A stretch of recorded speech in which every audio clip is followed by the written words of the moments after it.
এবার কেয়ার হাসপাতালে চিকিৎসকদের নিবিড় পর্যবেক্ষণে আছেন বিএনপি চেয়ারপারসন বেগম খালেদা জিয়া। এই মুহূর্তে হাসপাতালের সামনে আছেন সহকর্মী সোহাগ বিশ্বাস। বেগম জিয়ার স্বাস্থ্যের সবশেষ অবস্থা জানতে আমরা সরাসরি যুক্ত হচ্ছি তার সঙ্গে। সোহাগ, তার অবস্থা ঠিক আগের মতোই আছেন বলে জানিয়েছেন ডক্টররা। এছাড়া আর কি জানবার আছে এবং আর কি ধরনের আসলে আপডেট আপনি দিতে পারবেন আমাদের? বিএনপির চেয়ারপারসন সাবেক প্রধানমন্ত্রী বেগম খালেদা জিয়া রাজধানীর এই এভার কেয়ার হাসপাতালে চিকিৎসাধীন আছেন। তিনি এই 17 দিনে একই অবস্থায় আছেন, অপরিবর্তিত আছেন। এখন পর্যন্ত আমাদের কাছে এই তথ্যই আছে।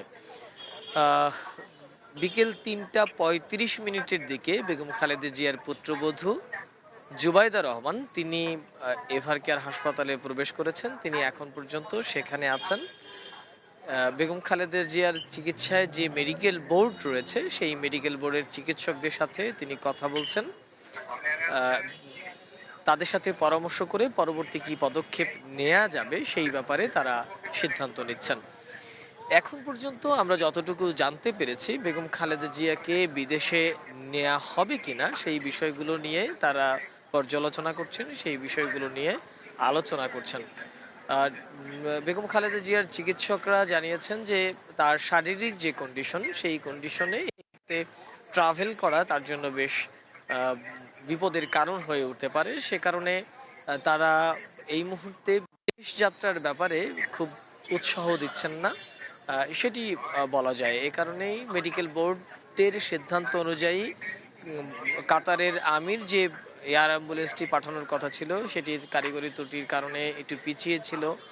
পরবর্তীতে সেটি কারিগরি ত্রুটি সারিয়ে দেশে আসার কথা থাকলেও শেষ সময়ে এসে সেই এয়ার অ্যাম্বুলেন্সটি আর আসেনি।